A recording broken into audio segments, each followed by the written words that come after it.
Hi, I'm Mark Madison, the historian at the National Conservation Training Center, and I'd like to welcome you to another in our distance broadcasts called Conservation in Action. And today we actually have a conservation success story, and one of the people that was responsible for it, Pete Gober, who is the black-footed ferret recovery coordinator.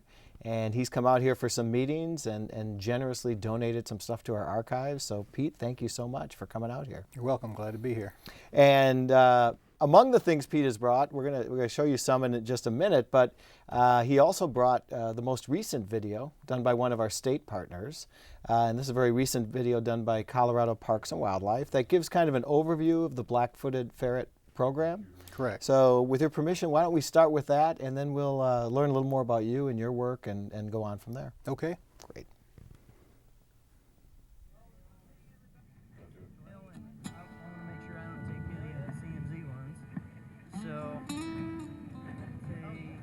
On a windswept expanse of barren land, pockmarked by prairie dog burrows in southern Colorado, a team of wildlife biologists and volunteers scour the area, inspecting each burrow to find the right ones.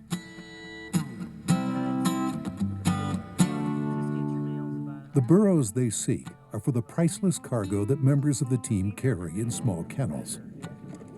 From inside the kennels, peer the shining eyes and masked faces of the most endangered mammals in North America. Black-footed ferrets. These young ferrets are on the final leg of a long journey that began with a remarkable discovery 30 years ago.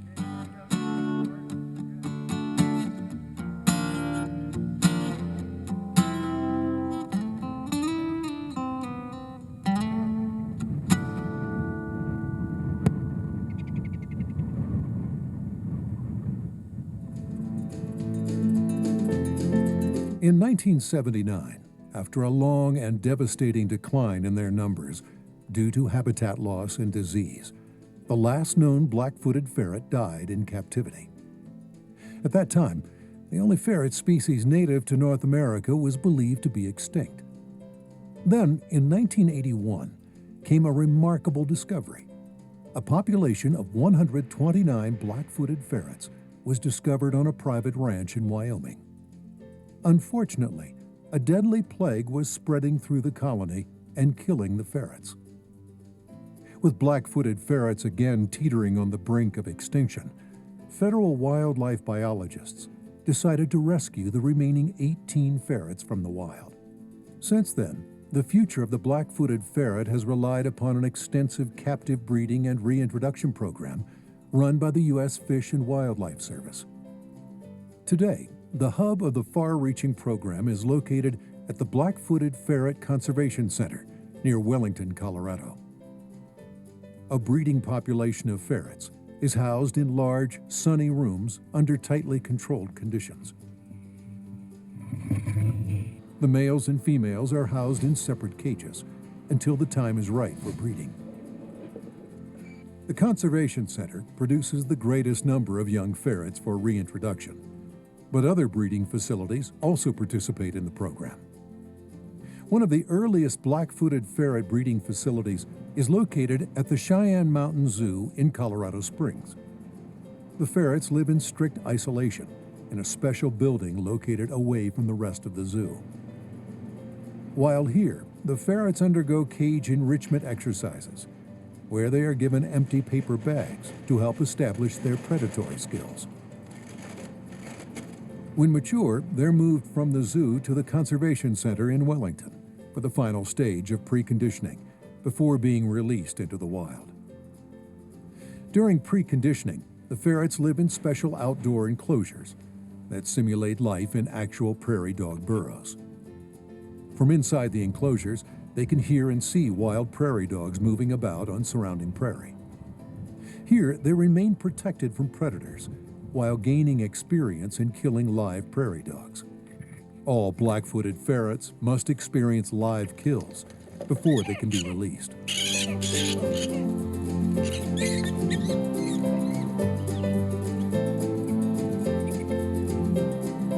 Prairie dogs make up over 90% of a ferret's diet, and healthy populations play a critical role in the survival of wild ferrets.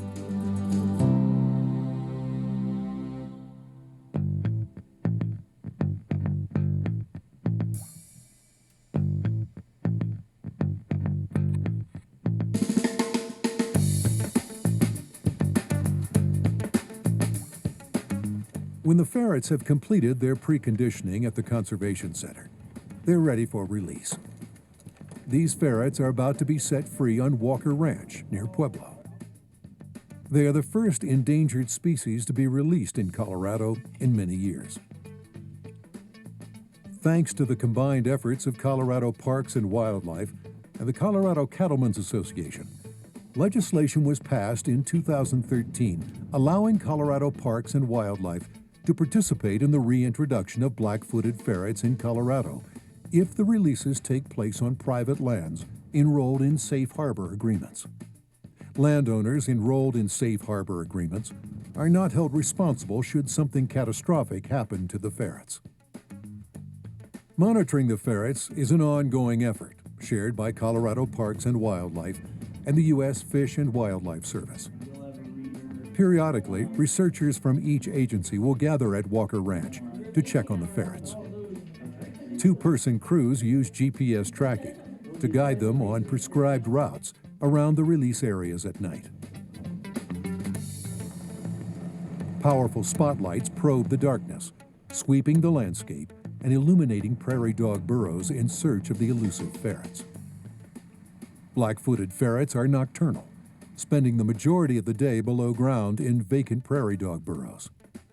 They venture out at night under the cover of darkness, going from burrow to burrow, searching for prairie dogs.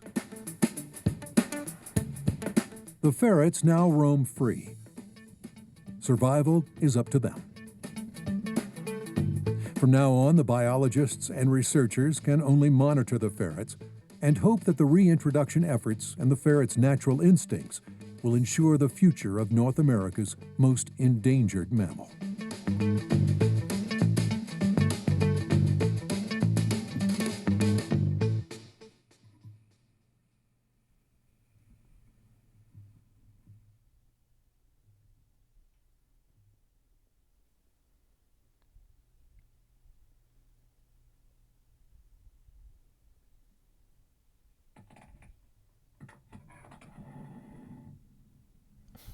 You certainly have a charismatic species to work with. Yes. So that was just the most recent film, and we were talking earlier that other states have partnered with us and made films about the black-footed ferret, and people can go online and find these. But before we start talking about what's happening today, Pete, how about if you give us just a little background about yourself and how you came to be the black-footed ferret recovery coordinator? Okay. Well, I've been with the Fish and Wildlife Service 27 years now. I've worked with ferrets for 20-odd years of that. I grew up in the country, much like where ferrets and prairie dogs live, the shortgrass prairie in Texas, and familiar with a lot of the wildlife that's associated with that habitat. And ferrets intrigued me because they depend on prairie dogs. They're very dependent upon prairie dogs for most of their food and for the burrows in which they live. And if you have prairie dogs in a locale, they're kind of the building blocks of the prairie as far as prey for a lot of other species like golden eagles and Phrygian hawks and swift fox. And their burrows provide a lot of heterogeneity in the prairie as far as escape cover for things like cottontails or refugium for tiger salamanders or spiders.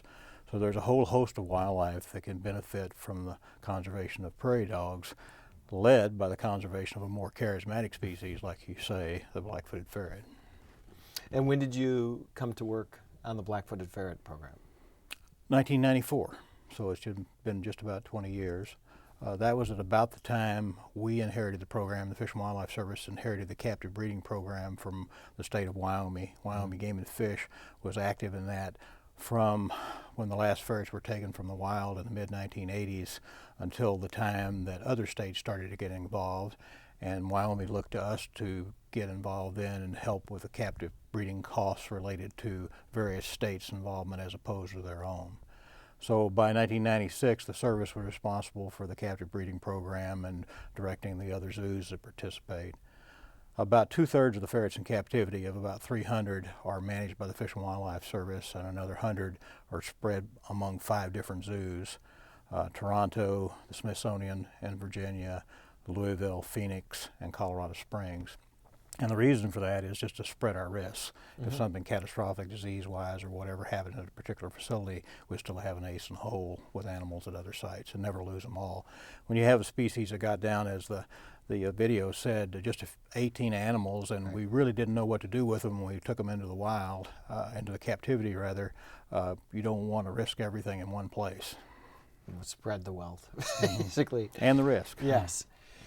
You're the coordinator, and I think people are interested in what the Black-footed Ferret Recovery Coordinator does, and I think you got a PowerPoint that kind of gives us an overview of the program from the Fish and Wildlife Service end. So why don't we go through that? Right, I'll run through that. I should emphasize that everything we talk about here today really is the collective we, because what a coordinator does is coordinate people for the most part. There are other things that you have to consider, like animals and resources and challenges, but for the most part it's people, and you spread, or you force magnify what you can do by getting people to work together well, and that's the very definition of a coordinator. Great. So here we go to the slides.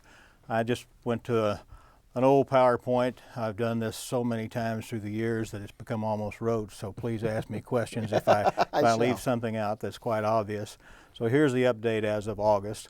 I might just say, first off, we thought the species was extinct in 1979. We found the last colony in 1981 in northwestern Wyoming, as the video mentioned. That population succumbed to disease. We had the last of 18 animals in hand by February of 1987. The last male, who must have been in a number of battles with either prairie dogs or with these cohorts, was named Scarface by Dean Biggins, who worked with USGS for nearly 40 years now on ferrets. Scarface was disproportionately important in the captive breeding program. He was a real macho man. And it's a good thing that we got him, or we might not be sitting here today talking about ferret recovery. There was a gentleman recruited into the program by Wyoming Game and Fish who had worked on mink farms, so he had some insight to how to work with weasels. The first breeding efforts in 1987 and 88 were tentative, 1 or 2 litters, but then they got the hang of it, and by 1991 they were ready for a release of about 40-odd animals back into Wyoming. A different part of Wyoming, Shirley Basin, but the first release went out in 91. So we've been releasing animals now for over 20 years. We've done it at 22 different sites in 8 different states, Mexico and Canada.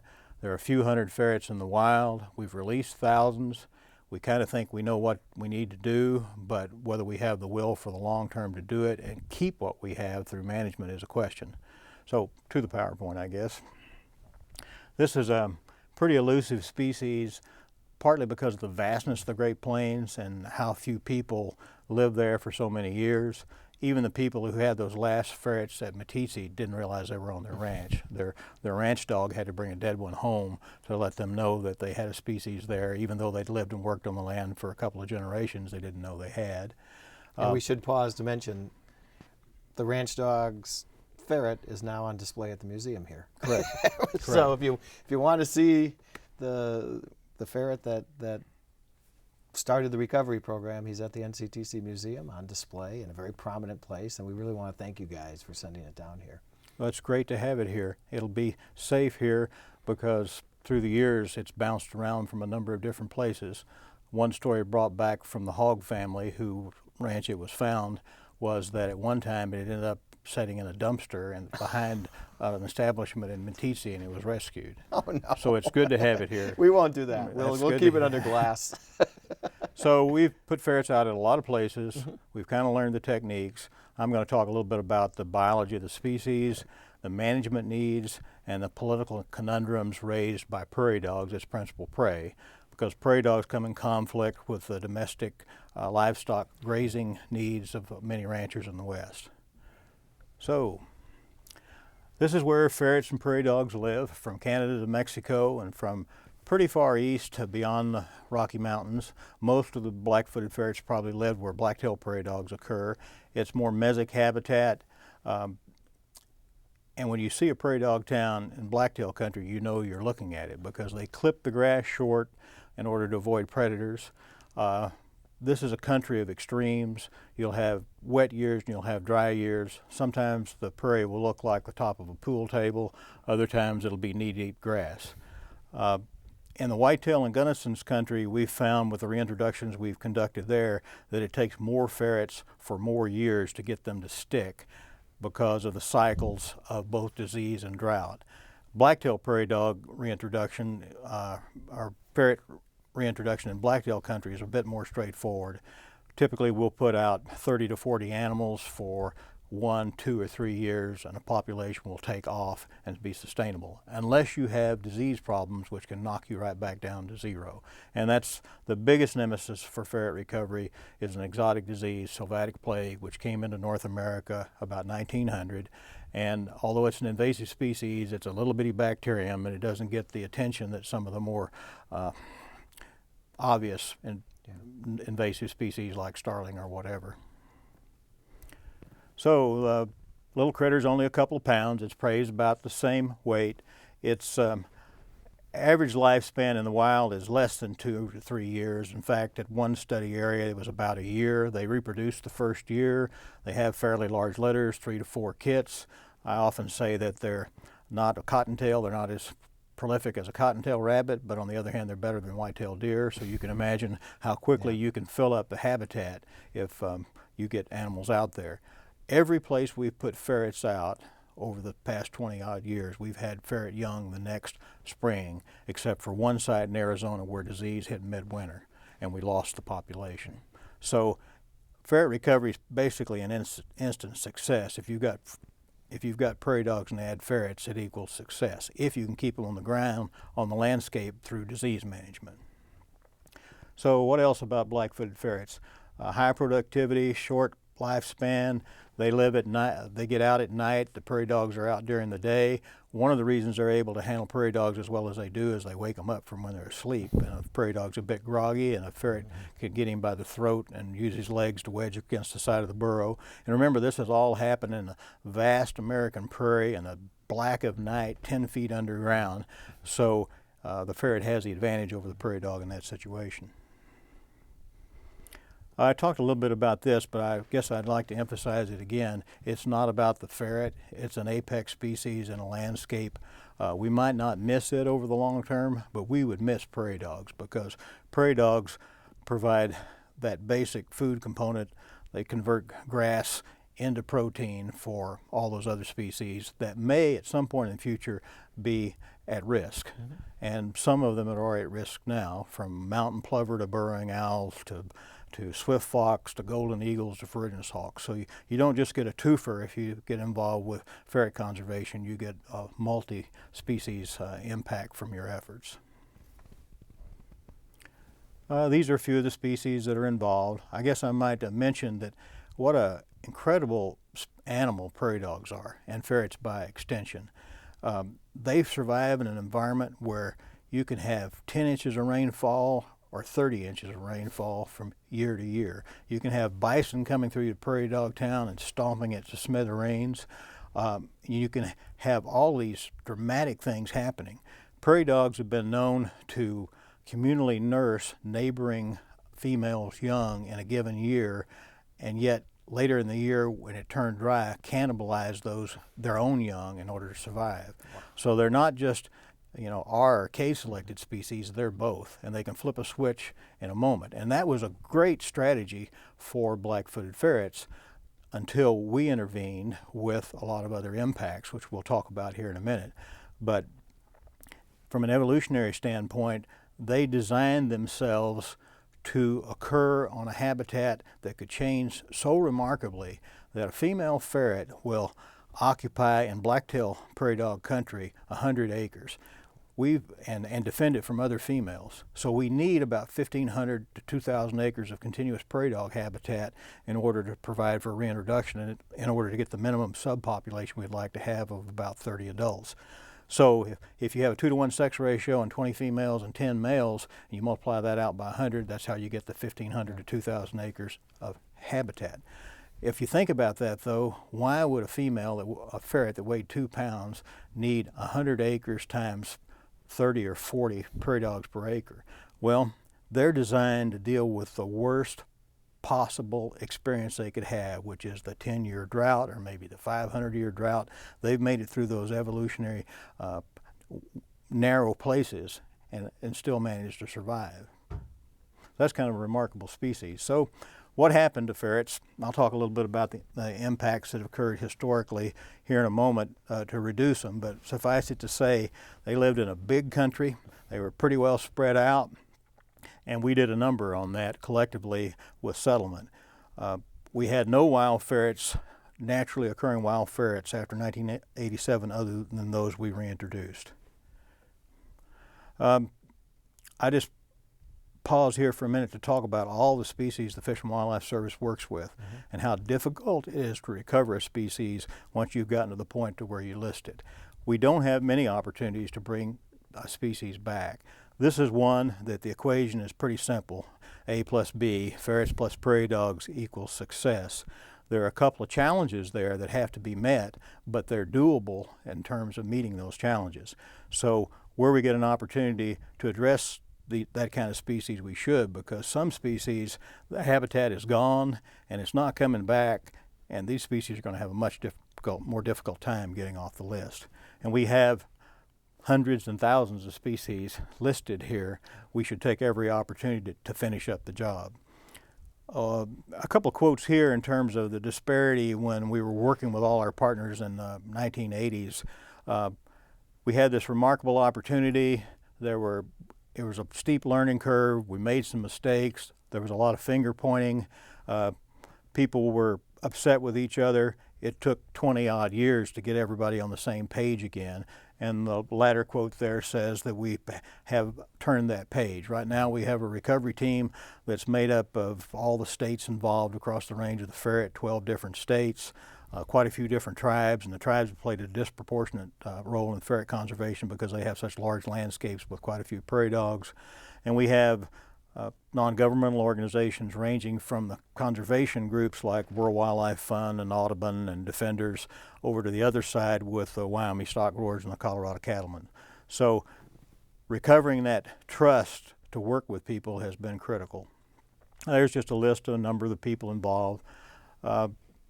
We've found federal lands in the West that we can put ferrets out on, and it may seem somewhat counterintuitive, but in some respects it's been much more difficult to work on federal lands than it has been to work with private landowners.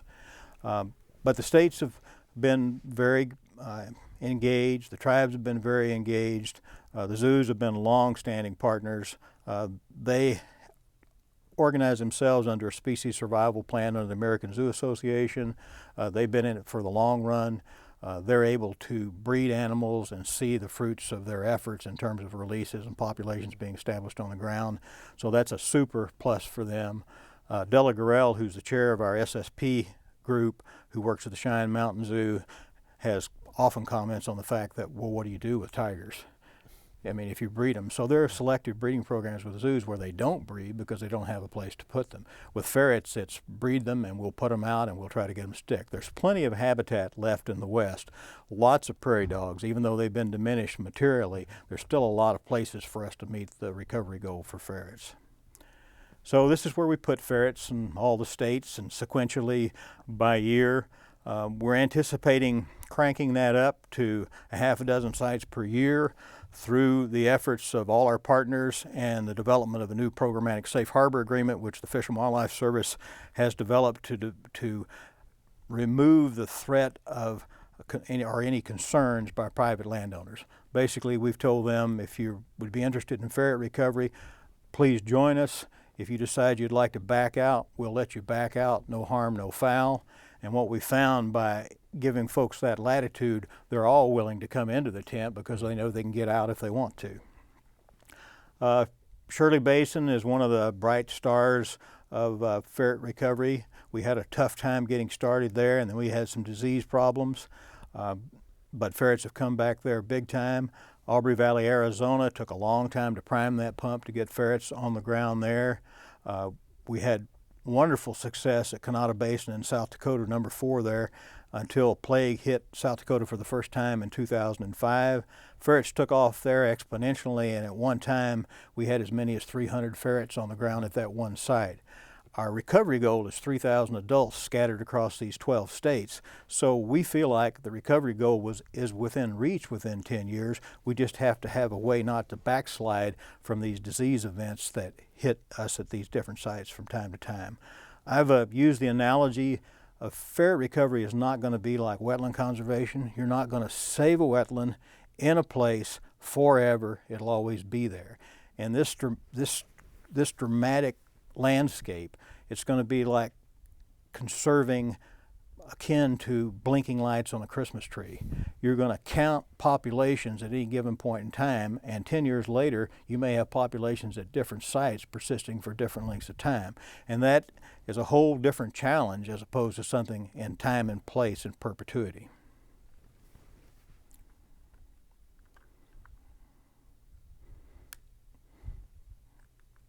So back to the reasons the ferret declined in the first place. We talked about conversion, farming. The eastern portion of the range was wet enough to where a lot of farming, grain farming took place, but that was only 20 or 30% of the habitat, and after all it was 500 million acres. We still had lots of ferret habitat. And then we got involved in prairie dog poisoning after World War I to aid the war effort, and the bureaucracy grew on its own. APHIS Wildlife Services split off from the Fish and Wildlife Service in the 1970s, but we, the Fish and Wildlife Service, were the people who were doing that poisoning in the early days, and here we are trying to undo the impacts of some of that. And then the biggest bugaboo for all of ferret recovery is sylvatic plague. I think I mentioned it's an invasive, non-native species, probably came into the country around 1900, spread through prairie dog populations in the 30s and 40s through most of the ferrets range, and didn't even get into South Dakota until 2005 to the best of our knowledge. So it's happening here and now, the impacts of the Columbian Exchange.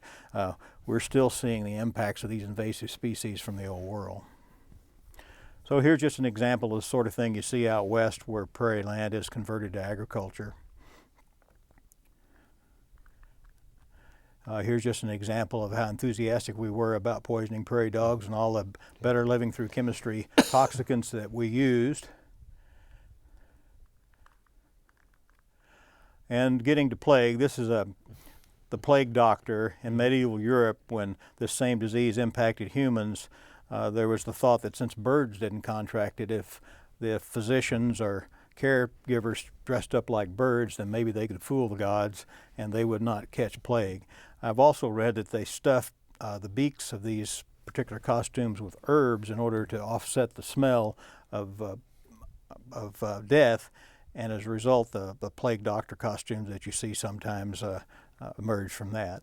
We conducted a symposium on plague and along with USGS, and brought in folks interested in plague worldwide in 2005.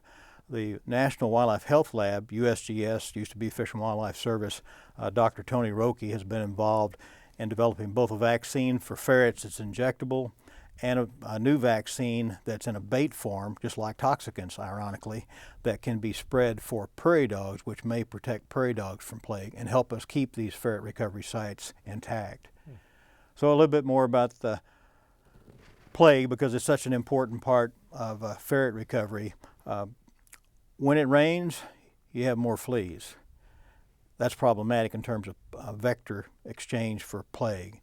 When it doesn't rain, you don't have a lot of prairie dog pups, which is problematic for mom trying to feed her kids. So ferrets are caught between the double squeeze. In the past, when plague didn't exist, you always had places that it rained, so populations could be restored in continuous habitat that were adjacent to each other. But now we're finding ourselves in a situation that we're going to have to intensively manage wherever we have ferrets, because plague is throughout the environment and it will rear its ugly head on a regular basis.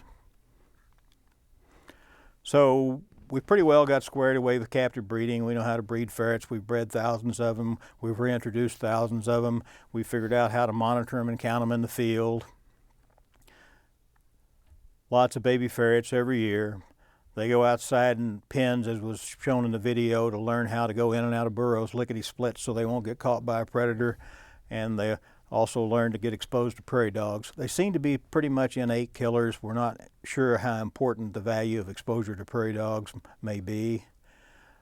We've gotten ferrets out at a lot of places. Folks are genuinely enthused about being able to reintroduce hands-on an animal back into its native habitat that hasn't been there for 50 or 75 years.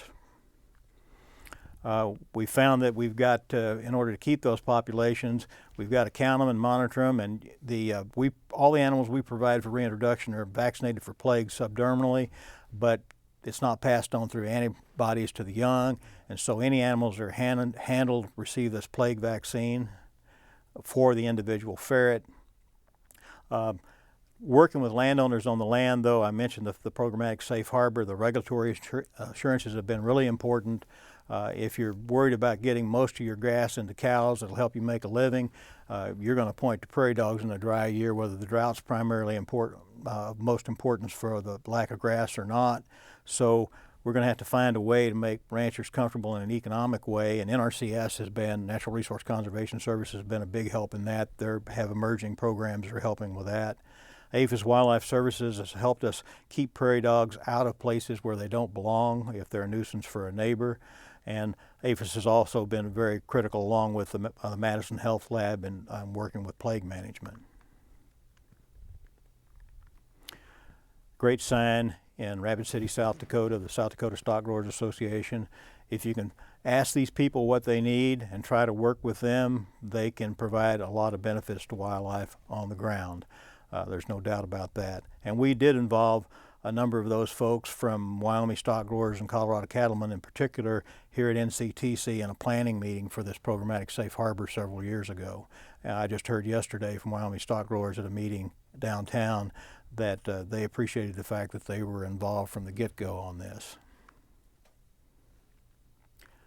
So we're talking about plague considerations. I guess the bottom line there is that plague can be managed. Ferrets can die from plague, but if they don't have any prairie dogs to eat, that doesn't do them any good either, so they've got a double whammy there. I talked about them receiving the plague vaccination before they go out. The papers get full of how people are worried about endangered species providing onerous regulatory impacts on their operations. They're full of how bad prairie dogs can be in a drought year, but the big problem in the West is always lack of rain, and everything else springs from that. So we've got to find a way to work with all these people, and we're trying to do that. We've got to find a way with NRCS's help to deal with the grazing economics, and we've got to find a way to work with other partners to address those other issues. So it's a big effort to spin plates, keep going from one place to another, trying to keep them all in the air, see if you can keep everybody working together well. Finally, I'd mention that we have a new recovery plan from 2013, and it sets specific guidelines. All the states in particular have asked, what is my part of this? And so based on historical percentage of the prairie dog habitat that they have, we said, if you did this part, you could hold your head up to your colleagues in the other states and say, we've done our part for ferret recovery. And we've tried to categorize sites, and some slip in and out of these categories based upon the challenges that occur, but we've got a number of sites that are doing pretty well. Our recovery goals are 3,000 adult ferrets I mentioned, but we'd like to have 10 of those populations hold at least 100 adults, no population less than 30. This is a wordy slide, but just to let you know that we do have, again, to emphasize the fact that we've got this goal in mind. It'll take 500,000 acres of prairie dogs to do this, scattered across 12 states. We probably have 5 million acres of prairie dogs now, but they're scattered. I always say if we were going to manage prairie dogs to create the most consternation, we'd do it the way we do it now, where they're benignly managed and they're scattered with maximum edge effect, and you have conflicts with all kinds of neighbors. We're going to have to purposefully manage in specific sites where we want prairie dogs and ferrets to be so that we can provide the ecological stability and sustainability for these populations to make it. Otherwise, there'll be these dips and wild swings to where there'll be bottlenecks they can't get through.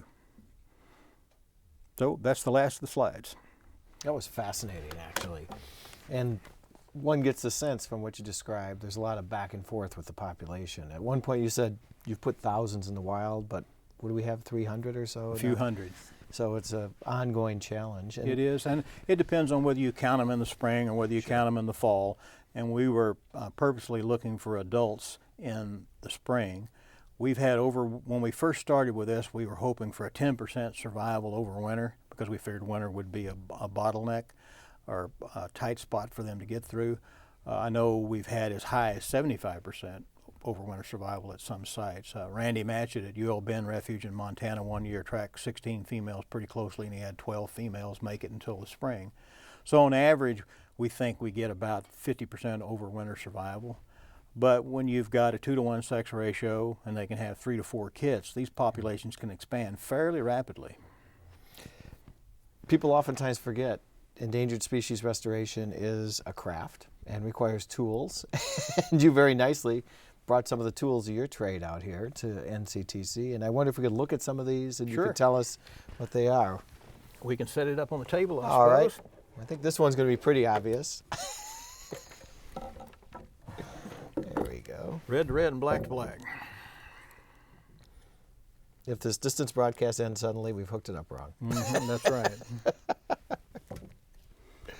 Okay, so to manage wildlife and to measure your success or failure, you need to count animals. And typically these are pretty open environments, not always. The Gunnisons and whitetail country can have some shrubs in it that makes it difficult to see, but folks will go out in pickups or on four-wheelers or even walking with a backpack and take spotlights and try to pick up this emerald green eye shine that ferrets have that's so characteristic, quite different than pronghorn antelope or deer or badgers or whatever. So, but you'll see all kinds of animals when you're out in the black and night like that. So you need to find generally where they are, what prairie dog holes they're in and out of, because they're hunting across the landscape during the night, going in and out of prairie dog holes. They find one hole and they decide that's too big a prairie dog. They may go to the next one where there's a litter of youngsters that's easier to take. The prairie dogs are asleep, of course, and so they either will get one or won't get one, and that determines how active they are in any given night. If you have low prairie dog numbers, you'll see higher ferret movements. To be above ground is to basically risk a chance of getting caught by a coyote yourself, so the more prairie dogs you have, the more time ferrets spend underground. But you see one on the landscape and you wonder, well, is that one we released last year that's already vaccinated for plague, or is it a young of the year that we didn't get vaccinated? How many do we have? In the past, a lot of wildlife populations, and still do, use these little pit tags that give a barcode read off of them. I first ran into it classically with fish, but they're used in all kinds of wildlife. And we use them in ferrets, implant them under the skin, much like you see here, this Scotch tape pit tag to the ferret here. This is a museum specimen, a stuffed animal that came from the wild. And in the early days, they were trying to have the ferrets in hand, and they'd take a wand and move it over the animal and read the pit tag number. And then folks got the idea that, hey, we can't spend all our time out there in the cold and wait for this ferret to stick his head out, or maybe he's just hard to capture. So they bent the wand around into a circle and placed it over the prairie dog burrow and attached it to a data recorder whereby you could let the ferret take his own measurements and come back and pick up what number it was. And from that, you can calculate what your population is and whether or not you need to do a little more work to try to catch an animal in this particular area. So if you pass that critter there marked through there, we should get a readout on here. It may not be visible, but just to let you know there's a digital number readout on there. That's very cool. So that was a clever idea someone had in the program years ago. I think Randy Matchett again at UL Bend was very much involved in that, because we've seen some prototypes of early efforts he had, and this is the more sophisticated version that's used today. You brought up a lot of interesting points in your PowerPoint, and let me ask you just a general question. Why should the American people care about black-footed ferrets? Well, black-footed ferrets represent something quite different for a relatively new country as compared to countries in Europe or elsewhere in the world. I mean, they represent the wild, open West, part of our heritage that's still available to us. We still have some building blocks to work with if we want to conserve wildlife for the benefit of public into the future. A lot of those options are closed for folks in Europe where the habitat's been so fully developed for human uses. Ferrets themselves represent kind of iconically that prairie habitat and that heterogeneity that's in the prairie habitat where all these other species occur. If you enjoy seeing wildlife, you enjoy being in wild country, if ferrets are there, you can be pretty well assured that a lot of other species are there, and you've got as close to a full component of what was here historically and hopefully what will be here in the future. You'll be pretty well assured that it's there. How successful have you been reaching out to people in the States where you're reintroducing the ferret to convince them it's an important program? Sometimes I think we oversell the program, at least to the agricultural community, because ferrets eat prairie dogs. If we stopped right there, they might be fine with it. If we remove I was thinking about that. the stigma of it being an endangered species. And again, I think we've done that to a certain extent if we get our foot in the door long enough to explain about how the programmatic safe harbor will hold them harmless against any impacts and will not affect any of their land uses. There's a big difference between the public in the West, relatively few people that live on the land, and the public that live in the cities outside the West. There's a real cultural disconnect there. They're both right and they're both wrong. I think we collectively, not just I, can work with landowners because they love wildlife too, but they have to be concerned about their bottom line. It's easy to love wildlife if you don't have a stake in what it might cost. Right. Wildlife conservation costs money, and it requires effort by people. Not a lot of money compared to a lot of things that we spend money on in the U.S., but still it requires money. You've mentioned a couple times in the PowerPoint, and it was in the film, the safe harbor agreements.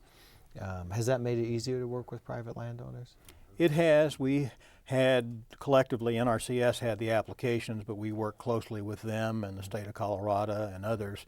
There were 50 applicants from some of the hardcore areas, anti-ESA, Endangered Species Act, counties in southeastern Colorado, anti-prairie dog colonies, because some of the younger folks, as generations pass, are learning that you can make money off the land other than through the entirely traditional methods.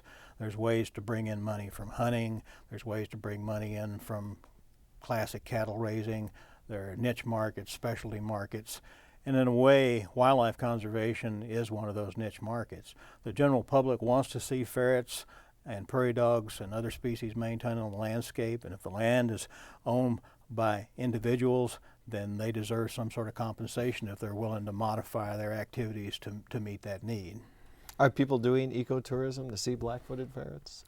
Like they are wolves in Yellowstone and so on? Not so much. Because they're nocturnal. They're nocturnal. I think you could have spot opportunities for that, and the involvement might be pretty intense for a while, and then imagination, how enthralled they are, might drop off from that. It's pretty dusty work. There's no assurance that you're going to see them. It's out late at night, in the middle of the night. There's the potential for that, but I really think it's going to be more the programs that are incentive-based programs, voluntary incentive-based programs for landowners without the threat of any regulatory impact that's going to bring conservation for prairie dogs and ferrets.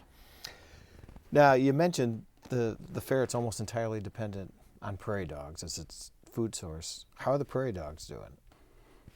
Prairie dogs are a remarkable species. I may have mentioned this, but I'll repeat it again. I know I did mention that the R versus K selection factor, but how they can flip on a dime and go from communal nursing to cannibalism. It's all about the surviving adults and the next year. Out west, it's kind of like a sports championship when you don't quite make the grade in a given year. Next year. Yeah.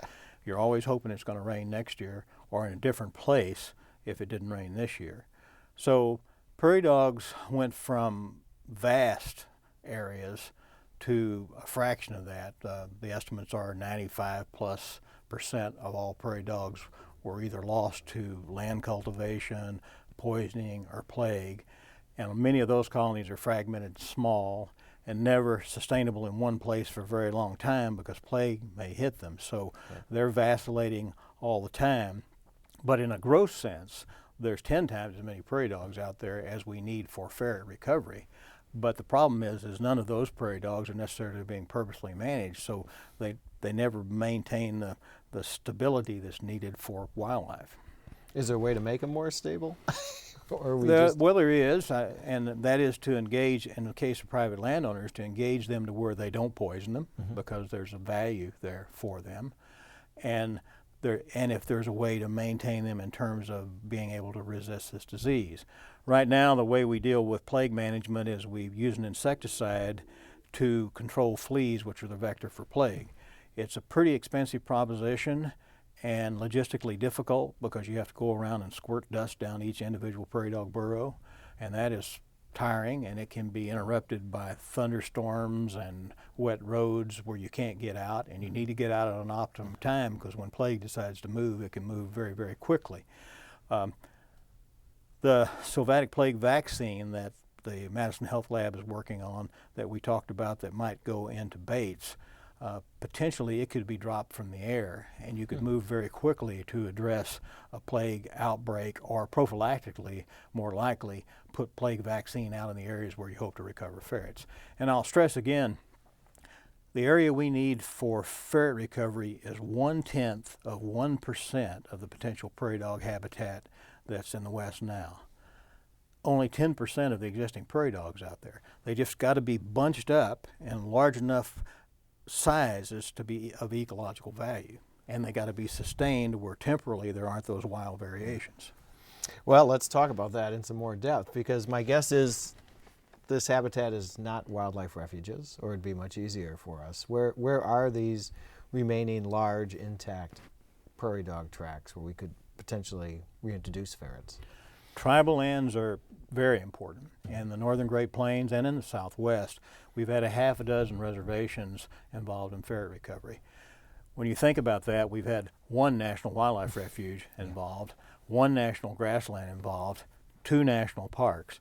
So the tribes, by virtue of the fact that they have large land areas, that they haven't been as aggressive with their prairie dog control, have had an opportunity and had an interest in conserving this wildlife. So tribes are really important.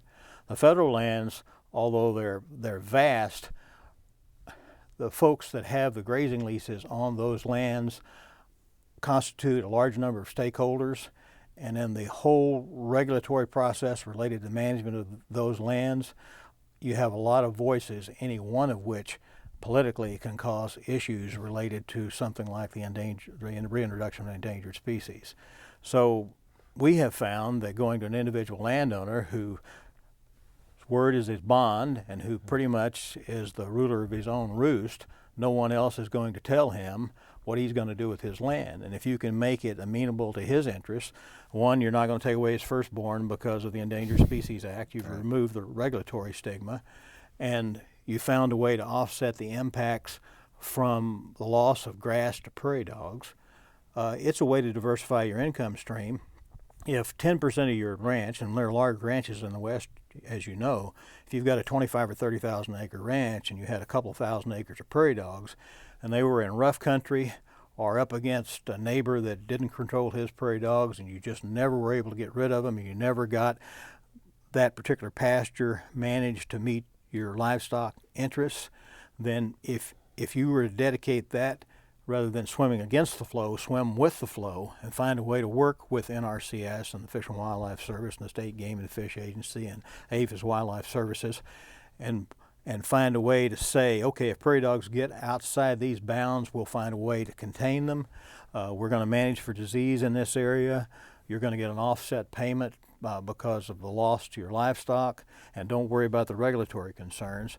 Then that's good for the landowner, and it's good for conservation interests too. You work at the Black-footed Ferret Conservation Center, correct? And it was mentioned that's the major captive breeding facility among many. What are some of the things you guys have learned over 30 years or so of captively breeding black-footed ferrets? They're a solitary predator, rather.